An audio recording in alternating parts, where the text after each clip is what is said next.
Hello and welcome to the SharePoint 2013 New Features for Administrators training video. In this video, we will cover SharePoint 2013 new features related to managing the SharePoint 2013 site. The first lesson of this presentation will cover document libraries and list management. The second lesson will cover new features in managing SharePoint 2013 site front page.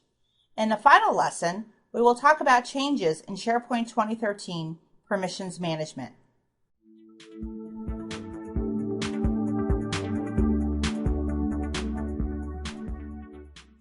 It is very important that you collect all of the required information prior to creating a new document library. The person requesting the document library will have to provide you the name of the document library description, and any restrictions in terms of permissions if needed, and any additional requirements such as check-in and check-out or versioning requirements. Once you possess all of the mentioned information, you are ready to create a document library.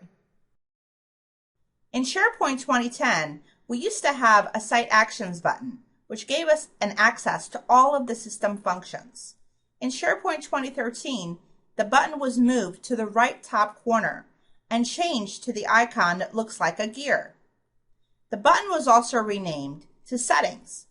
In addition, Microsoft created a new name for lists and libraries. In SharePoint 2013, they are called Apps. However, for the simplicity's sake, in this training video, we will still call them lists and libraries. To create a new document library, click on the Settings button in the right top corner of the screen. Then click on Add an App button. This will bring you to the next window with a list of all the lists and libraries you can create. Click on the document library icon. You can fill out just the name of the new document library to create it. However, it is not suggested. Instead, let's click on Advanced Options at the bottom of the window. Fill in all of the information you previously collected from your requester.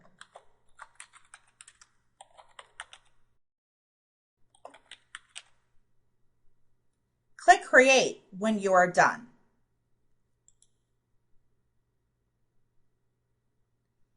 If the requester asks for specific permissions, you will need to click the Library tab, Shared With button, then Advanced button.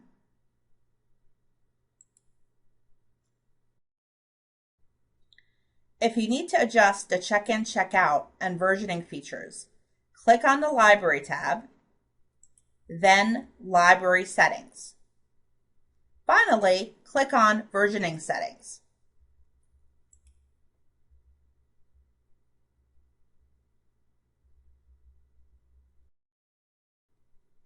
Finally, make sure you send an email to the requester with the link for the document library included in it. You can copy the link from the address bar at the top of the Internet Explorer window.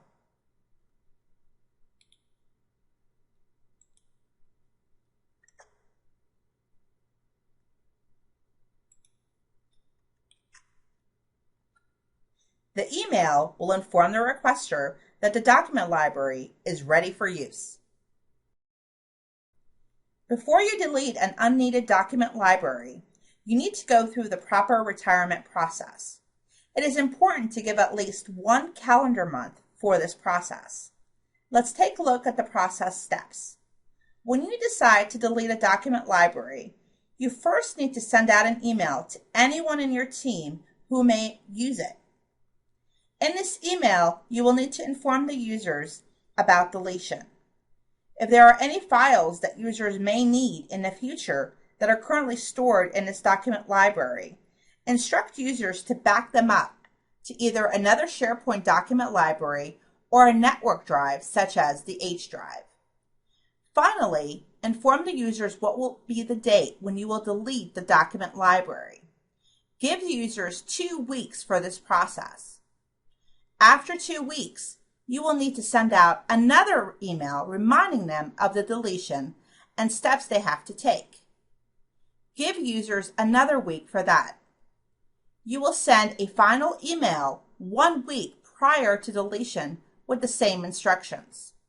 The reason to give so much time to users to perform the backup tasks is that some of them may be away on a business trip or vacation and not get your message in time if you provide less than a month for the process. After the document library retirement process is complete and all of the needed files are backed up, you are ready to delete the document library.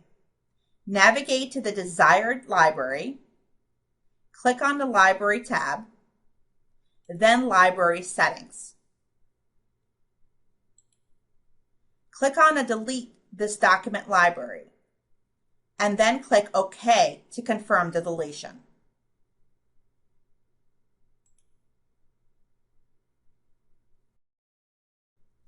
As with document libraries, similar preparation process needs to be done when creating a list.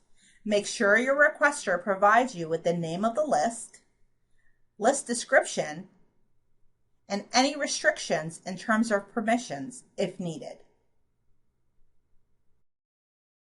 Once you got all the information from the requester, you are ready to create a list. Click on the Settings button in the right top corner of the screen. Then, add an app. Choose the desired type of list from the list shown and click on it. Click on the Advanced options at the bottom of the window. Fill in all of the information gathered from the requester.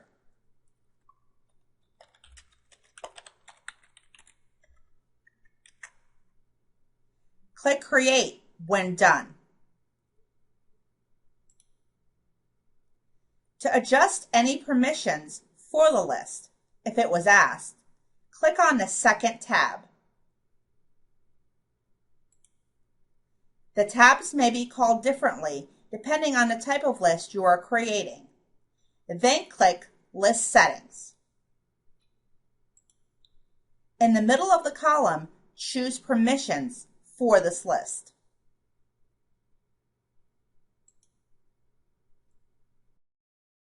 Before you can delete a list, as with the document libraries, a similar retirement process needs to be followed. The only difference is it is your responsibility to back up the data from the list to Microsoft Excel. Once again, make sure you give 1 calendar month for the retirement process. Go ahead and send a first email to the users of the list informing them about the deletion with the date when that will happen. In order to back up the data from the list, click on the second tab. Then click on Export to Excel button. Follow the instructions to connect to Microsoft Excel.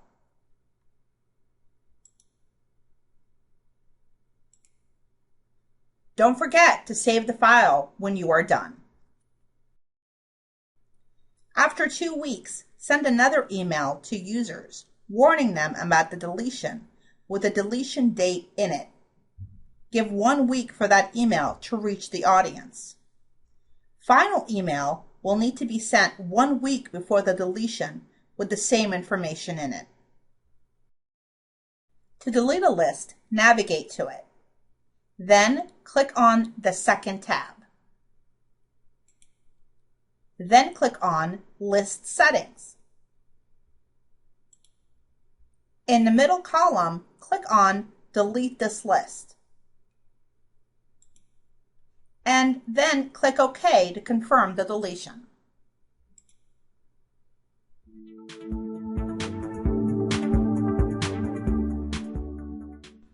SharePoint 2013 front page main structure is not much different from the one we had in SharePoint 2010.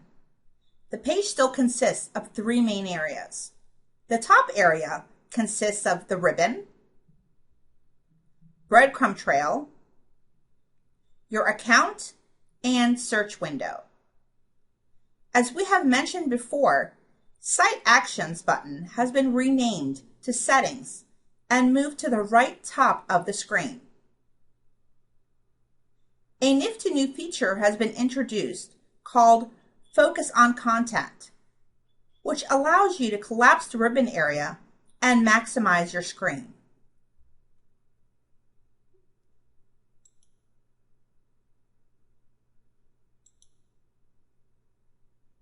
This is particularly useful if you are working with a smaller laptop screen. The Quick Launch toolbar occupies the left area. Now, it is individually scrollable from the rest of the page.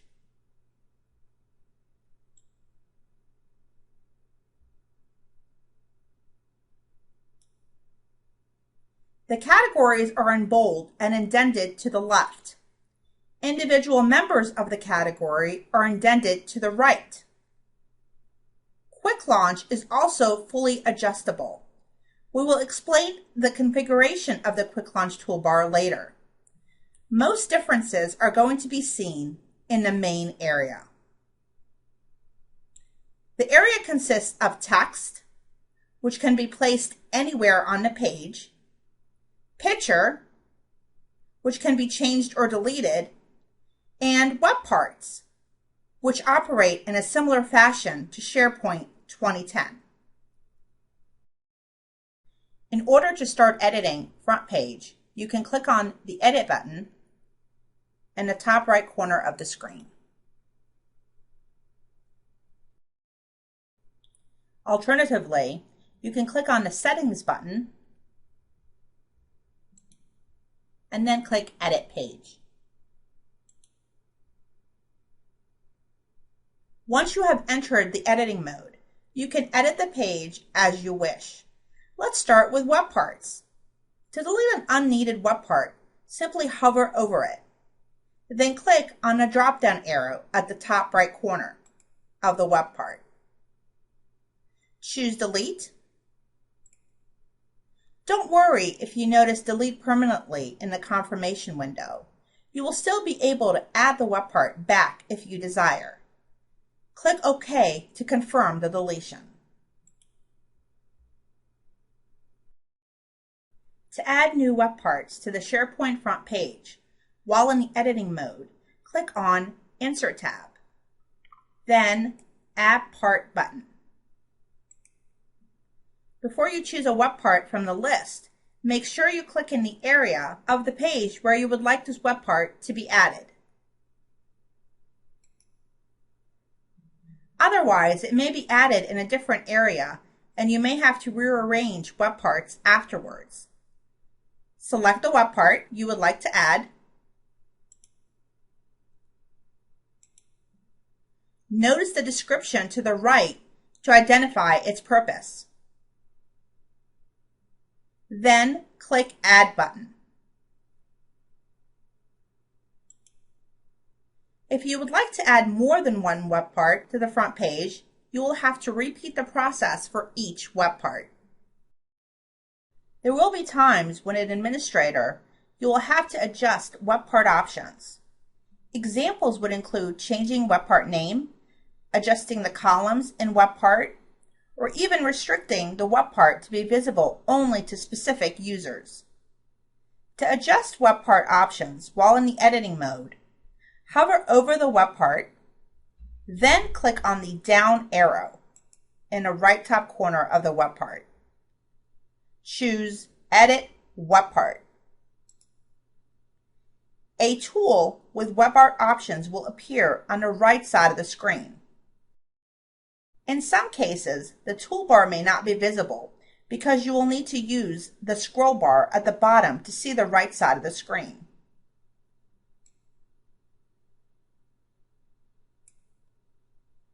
From here, you can expand the individual sections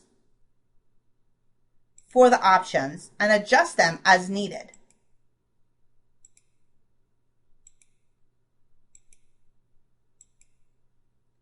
Instructions on what the options are and how to adjust them is outside of the scope of this video. However, it will be discussed in a full-length course for administrators released in the near future.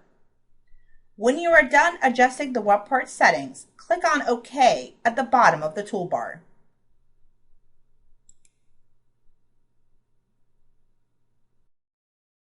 Before any changes to the front page take effect, you must exit the edit mode. In order to do that, either click on the Save button in the right top corner of the screen, or click on the Page tab and click on the Save button there. Please don't forget to save and exit the edit mode, because if you don't do that, the SharePoint page will time out and all of your changes you did to the page will be lost.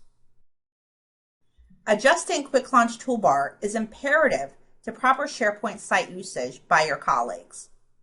By quickly accessing internal components of the site, the productivity and adoption rate for the new system will improve dramatically. In order to adjust Quick Launch Toolbar, click on Settings button in the right top corner of the screen. Then choose Site Settings. Click on the navigation link in the second column. Scroll down to the bottom half of the page. Categories are displayed as yellow folders, and individual links are displayed as globe with chain.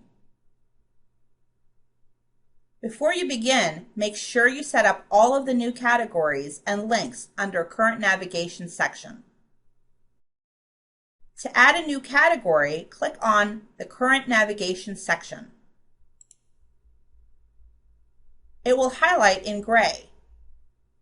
Then click Add Heading button at the top right of the area. Fill out the title of the category,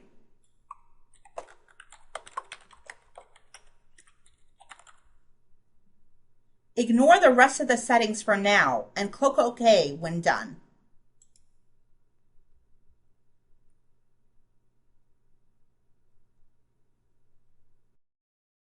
To create a new link under Category, first select the category, then click on Add Link button in the top right area. Type in the title of the link,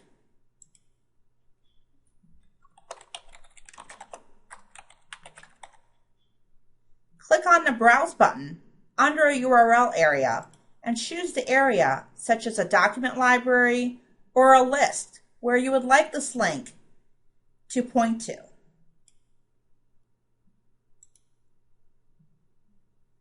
Click the Insert button when you are done. You can specify if the link will open in a separate tab in the browser, so the users don't have to use the back button in Internet Explorer. Additionally, in the audience area, you can specify any specific individuals who will be the only users to see this link. If you leave this area blank, the link will be visible to anyone who has access to your SharePoint site. When you are done, click OK to confirm the changes for the Quick Launch toolbar. To move the link to the specific location, select the desired link. Then click Move Up or Move Down button until you reach the desired position. When you are done with configuration of the Quick Launch navigation bar, click OK at the bottom of the page.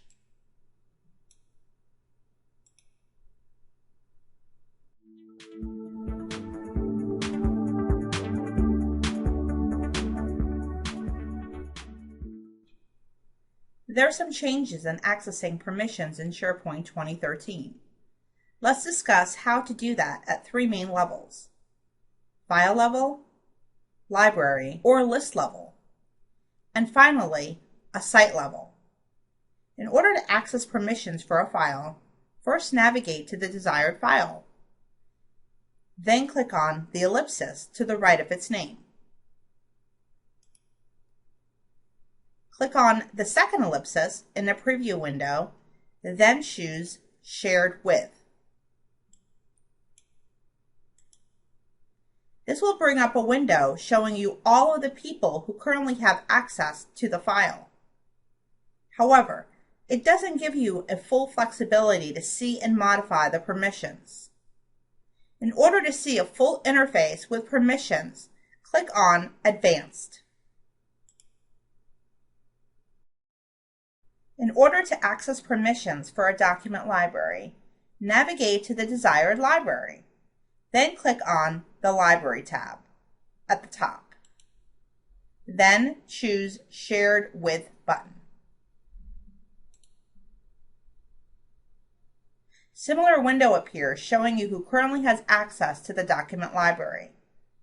Click on the Advanced to see a full interface for the library permissions. To access the permissions for the list, it will depend on the list type.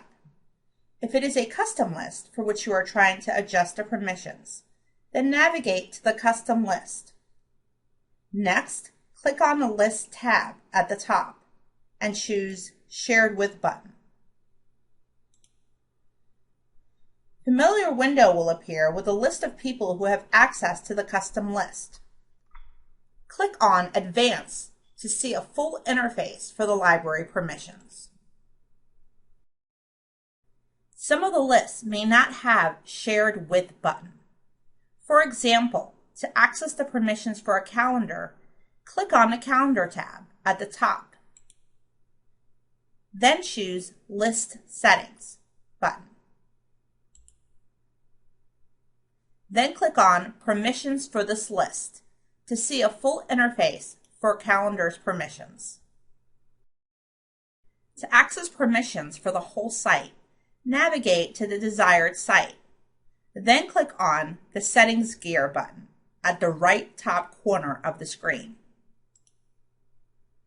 Click on the Site Setting link, then Site Permissions.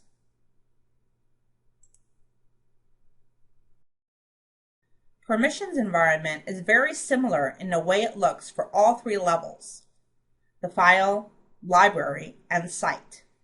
That is why it is very important that you keep in mind how to properly access permissions for each level. That way, for example, you don't accidentally change permissions for the whole site instead of a document library. Since permissions for the file are the ones that gets changed the most, let's use its interface as an example to learn how it works. When you get to the File Permissions interface, the first thing you should pay attention to is the yellow bar at the top. This bar will inform you if the file is currently inheriting permissions from a parent.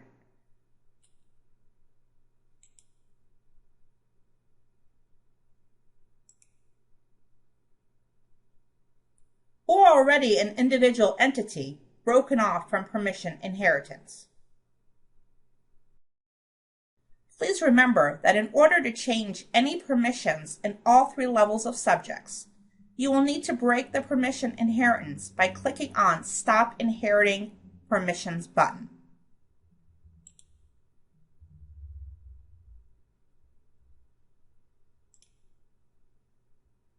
Once you do that, you will find mostly the same functions as SharePoint 2010, with one exception. The button to restore permission inheritance has been renamed to Delete Unique Permissions. When you click on Grant Permissions button, the interface has been changed too. After you enter the user's name to provide a specific level of access,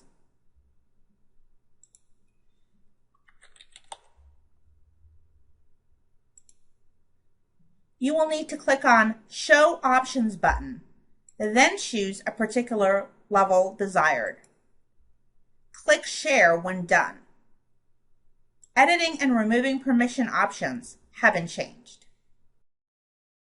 If you like to manage groups of people within SharePoint 2013 permissions environment, you can do that through Custom Groups.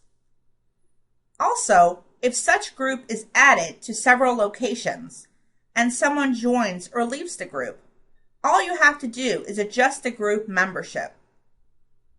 Alternatively, users could be added individually. However, if a person leaves, you would have to go and remove your user permissions at each of the locations manually. That is why custom groups are a preferred way to manage permissions across SharePoint 2013 structure. Custom groups can be created only at the site level permissions. To create a custom group, navigate to the SharePoint site where this group will reside.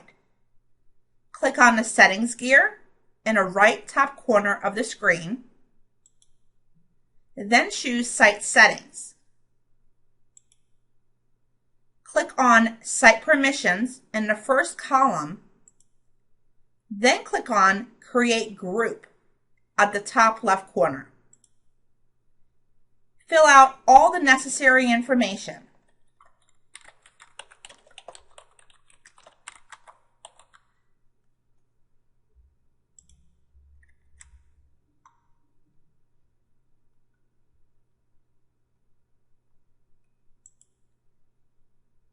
Then click Create. Once the group is created, only the group owner will be listed as a member. Click on the New button, then Add Users. This will allow you to add all of the other members of the team.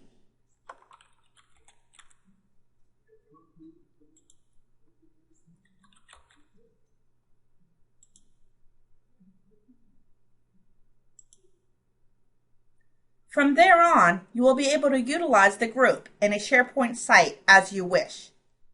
Please remember that during the creation of the group, permission level you specify will be its default level across the whole SharePoint site. Later, this level can be adjusted at the individual locations just for that particular area, such as Financial Library. One of the most innovative features of SharePoint 2013 is the Shareability. New in SharePoint 2013, Shareability allows you as the administrator and your colleagues as users to share content with other members of your team or even other offices and bureaus within HRSA. You as an administrator have the ability to share a whole SharePoint site. As part of the sharing of the site process, you will have to grant new users an access to your site.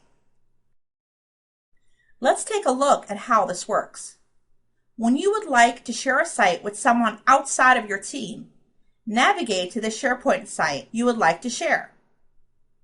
Click on the Share button in the right top corner of the screen. Type in a username of the person who you would like to share your site with. Click on Show Options below. Specify which SharePoint group this user would be added to.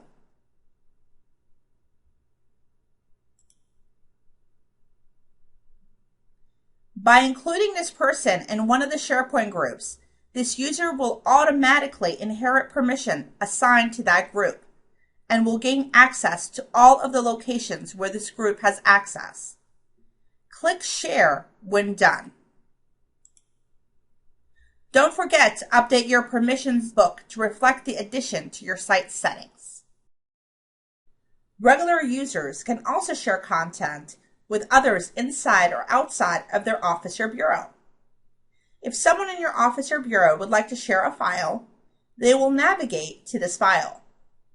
Then click on the ellipsis to the right of the file's name. Click on Share at the bottom of the live preview window. Type in the user's name of the person who would like to share the file with. To the right, they will choose what kind of access the invited person will have, such as can edit or can view. Then they will click on Share when done.